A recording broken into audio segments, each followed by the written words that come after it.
If you watch the series, we all saw the Starks getting wiped. But it happened in our history, dubbed the Black Dinner.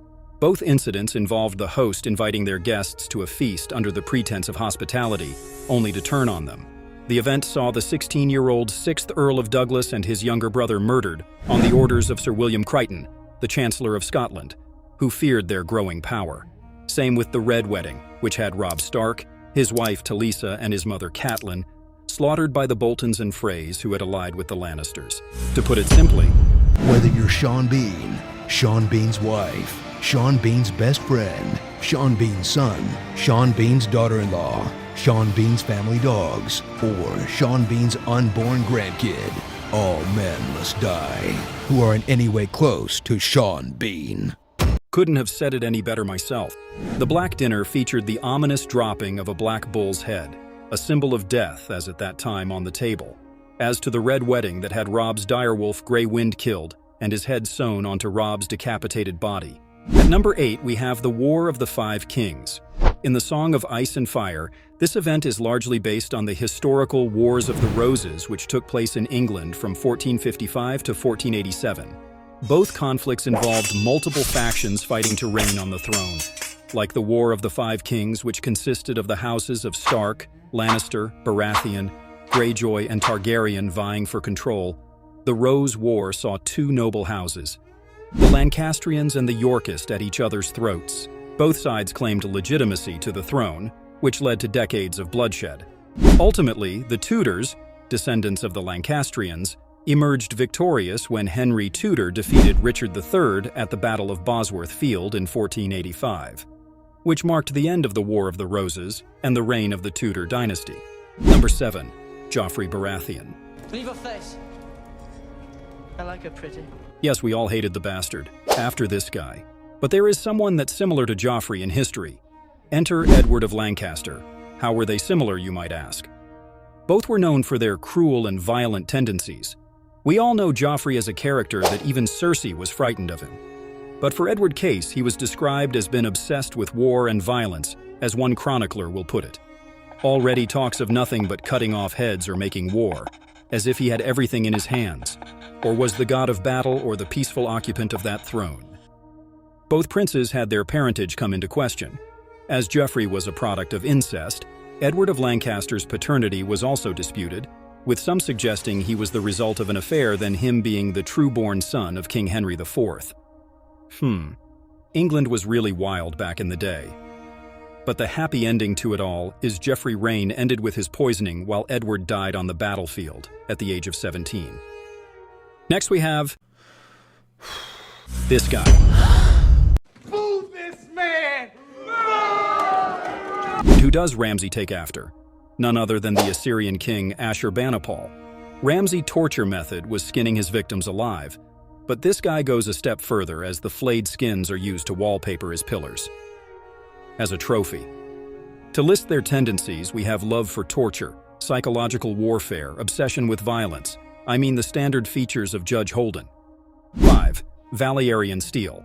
Perhaps what is the most recognizable steel in the Throneverse, yes, I'm calling it Throneverse, is the Valyarian steel or its real-life counterpart, Damascus steel. Its wavy pattern made on the surface of the blade by their specific forging methods. Both are incomparably sharp and resilient, perhaps to particular metallurgical properties that secure the edge in for many battles. Thus, exact ways of processing these legendary materials have sunk into the depths of time, forming mystique and intrigue around them. The origins of Valyarian steel and Damascus steel are steeped in myth and legend, with Valyarian steel being linked to the magically functioning Valyrian freehold, and Damascus steel fanned by rumors like quenching in exotic substances such as dragon blood or donkey urine. These steels were highly valued and very rare. Few fine craftsmen could manufacture them, hence demanding great value and bringing immense honor. At number 4, Cersei Lannister. Cersei like the ambitious, ruthless Margaret of Anjou. She was the wife of King Henry VI of England. Margaret of Anjou was one of the most powerful women of her time. She was one of the major leaders in the Wars of the Roses, leading the House of Lancaster to victory many a time.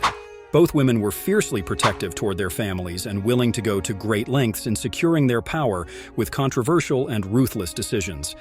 Margaret's role in the Lancastrian cause, leading her battles in the field and political manipulations at court, aligns well with Cersei's relentless pursuit of the Iron Throne through a tidal wave of manipulation, betrayal, and elimination of rivals. Power is power. An example of her ruthlessness comes during the Battle of Wakefield in 1460. Richard, the Duke of York, had himself declared as the rightful king and hence acted as a rebel against King Henry VI. Margaret rallied the Lancastrian forces, which saw them gain a successful victory at Wakefield, killing Richard in the process. His head was mounted on a pike, crowned with paper, by Margaret's army. As for Cersei,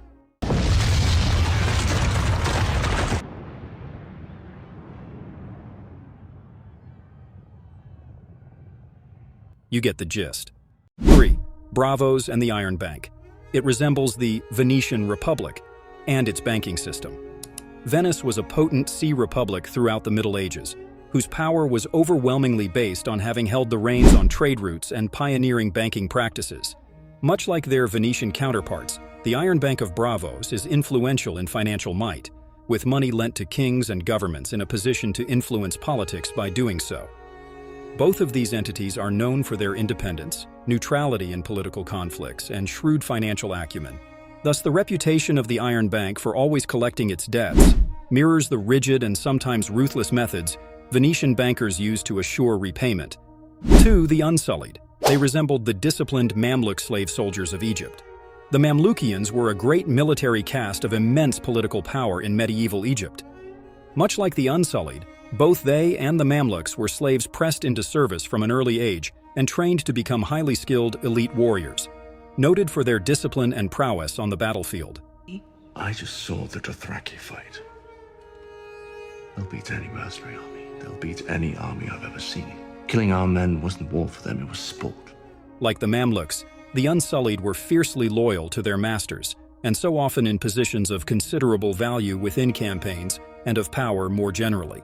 Though slaves by definition, over time the Mamluks gained great political power and came to form a dynasty of their own, ruling Egypt for many hundreds of years. Number 1.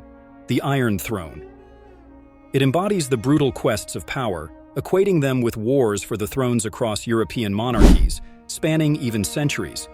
There have been many wars between candidates for succession or power in monarchies in Europe. The Iron Throne is forged from the swords of vanquished enemies. It symbolizes the treacherous and violent nature that is political ambition. Some historical parallels, like the Wars of the Roses that shook England and the 100 Years' War fought between England and France for rightful succession. These were wars of shifting allegiances, treachery, and wide-scale destruction, as in the power struggles seen throughout Game of Thrones. Thank you so much for watching. If you enjoy, please leave a like and comment on what you want to see next, or if you have any contributions. Thank you again, and Dracarys.